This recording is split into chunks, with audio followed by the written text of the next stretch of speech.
Um, got a lot of respect for Coach Hurley and his program. Again, 11 years at a spot in this climate, man, says a lot. Odom's a handful, and they put so much pressure on you in transition and can spread you out. And I really do feel like Jop is going to be an NBA player one day. I mean, honestly, with his versatility and his touch and how well he moves. I thought they were the more aggressive team to start the game. They kind of had us on our heels. They beat us to loose balls, didn't do a good job rebounding the ball.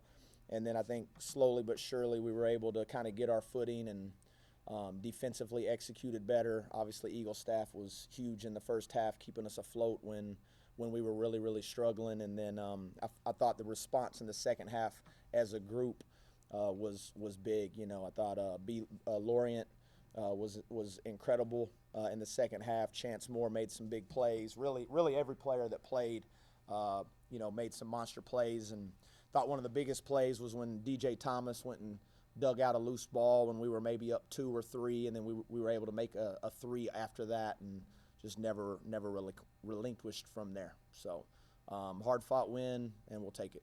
Questions, please. What do you think was said during halftime that really stuck with the team? We have a mature group. Those guys have played a lot of basketball. We haven't played a lot of basketball together, but collectively they've played a lot of basketball. So, it was really more, it wasn't like an aggressive tone, or you didn't really have to challenge them that much. It was, we didn't feel like we had played very well, in particular defensively. They shot 58% from 2, 50% from the 3, and we were only down by 2. So in a lot of ways, we felt fortunate to be in that situation and just knew we had to play better. How much did you change anything strategically in the second half? No, we really didn't. I just felt like we executed a little bit better. Again, to their credit, I'm never going to be the coach that like gets up here and only talks about what we didn't do well. You got to give the other team credit. And I thought early they were just faster than us and quicker than us, and we didn't do a good job in our ball screen coverages. We weren't physical enough, and Odom was kind of just getting wherever he wanted to get and finding people and making threes, and he's a really good player, and you got to put him in tight space. And I thought the second half we just did a better job like executing what we were trying to do. Coach, you kind of touched on how you had guys outside of Huff that really stepped up for you offensively tonight, with 3 other starters playing above their average. What does it say about your team and you guys' ability to kind of play up to moments despite number 1 guy not playing? Yeah, I think really all year long. I mean, Honor's probably been our most consistent player on a night in, night out basis, but all those other guys have had big games in big moments, and again, the more ways you can win a game, probably the better. And he gets so much attention that opens up the floor for other people, and those guys like stepped into those moments really well. How much of an emphasis coming into this game was the 3-point shot, 11 for 24 tonight from down? Yeah, some of it is you kind of take what the defense gives you. During aggressive defense, they cause turnovers. If you can be strong with the ball, and again, a guy like Honor Huff did a good job of being a secondary playmaker. He had in hockey. Do you guys know about hockey in Arizona? Yeah, y'all do now, right? I'm sorry, but in hockey they actually give you an assist if you pass it to the guy that passes it to the guy that scores. And I thought Honor did a good job of that. They put 2 on him. He was able to pass the ball, and like Harlan and Bilo and DJ, those are all good facilitators in the pocket, and they were able to move the ball to the open guys. And then again, Eagle staff and Huff can both make difficult ones when you kind of needed them to, and then the other ones I thought we just shot the right ones, Do you feel like this was another learning point in the season for the team as far as Big 12 road win and then learning how to finish? Again, is this another stepping stone? Yeah, again, I mean, it's unfortunate that time will probably run out on this group, and that's kind of the nature of college athletics now, because you just don't have them very long.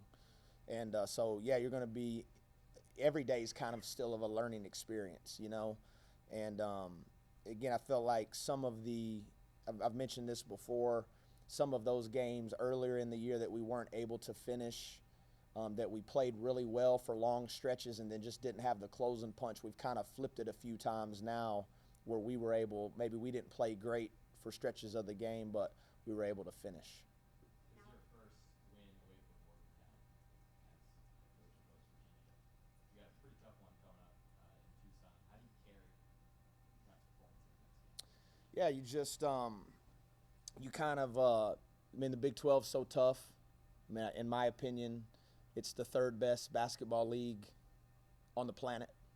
The NBA, the Euro League, and then the Big 12. So it's like coach speak, but you do kind of have to stay like process oriented. Whether we would have lost this game tonight or win, you kind of have to stay in the same mode of got to get recovery tonight. Tomorrow will be a travel day, and like I said, we've been close a couple times away from Morgantown. We just weren't able to finish it. So happy for those guys, and again, I think we learned from those experiences and just had really good responses, man. Like Brennan Lorien in particular, he was with me at North Texas, and really challenged him early on in that game. Didn't think he started the game like he should, and he just had an incredible response, man. So that's what you're looking for, is because you're going to hit adversity, whether it's in games or swings or in how do you respond. You talk about being process oriented.